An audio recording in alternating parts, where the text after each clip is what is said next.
Hello, everyone, and welcome to Blog Runner Everything, and welcome back to the channel. And man, I just have to say thank you, Mr. Robert Lewandowski, because quite honestly, I was not expecting that.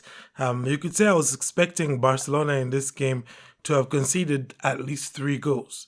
Just, looking at the form which both of these teams were coming into the match with, and looking at just generally how this is a match which even good Barca teams that are in form struggle in. And so for it to have gone the way that it did, thank you, Mr. Robert Lewandowski, with the match-winning hat-trick. Now, who was it I was watching earlier the week? Probably Talk FCB. He was talking about, differences between Barca last season and this season.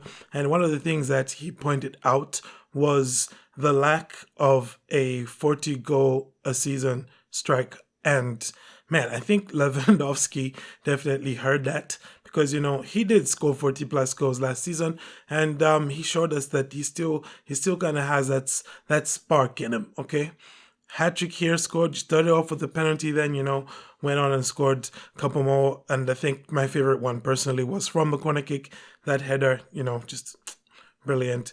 But the first half here, to be quite honest, it was a lot like Club Brugge. I felt like we just carried on from where we stopped against Club Brugge. Because remember, in that match, Barcelona they came back 3 times, and just about every time right after they scored a goal, they conceded one.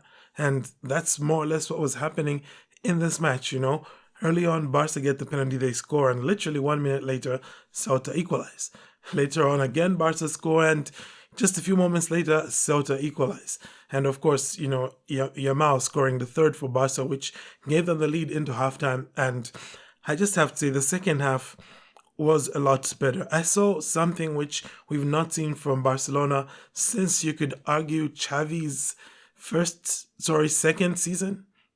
This the one in which he won La Liga, and that thing was control, because Barca actually controlled that second half. And when we're talking about, Flick needs to play differently, Flick needs to do this, needs to do this, that. I think the one thing which seems to be devoid from what everybody is suggesting that Flick should do, which is abandon the highlight and all that, which, we'll talk about that.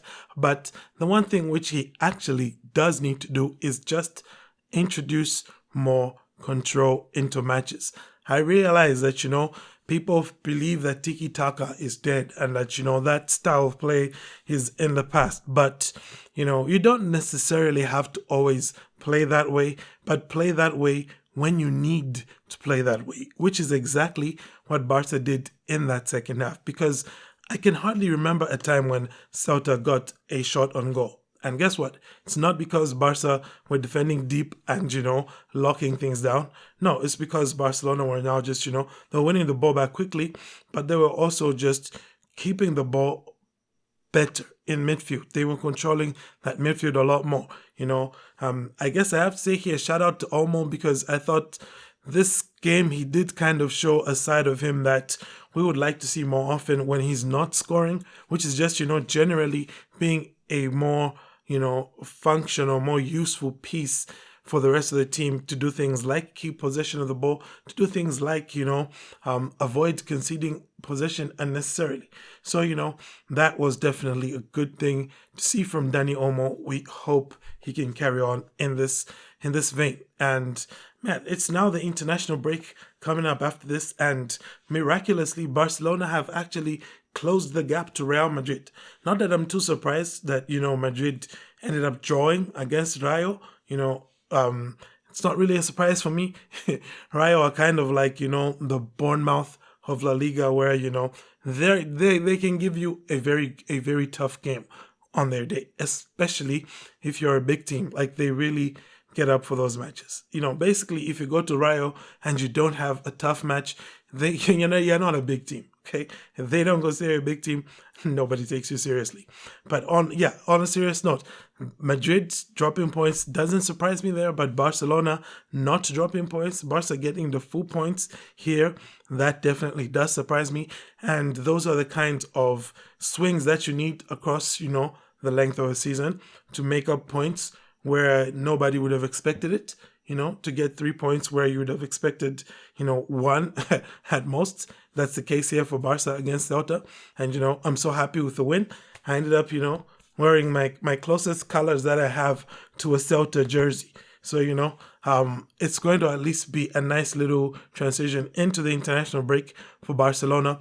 And, man, we will be without Frankie de Jong, though, against Athletic Club, which does worry me to some extent because, you just know how Athletic Club are. You need a player like Frankie de Jong, but it also worries me in as far as, what's Flick going to do? I guess Casado and Olmo, but, maybe we could see some Christensen. I don't know. We'll wait to see what happens then. But in the meantime, let's just be happy with the 3 points, with closing the gap to Real Madrid. And let me know your thoughts in the comments about that performance, about the results. But aside from that, I thank you all for tuning in. Have a great day and Forza Barca.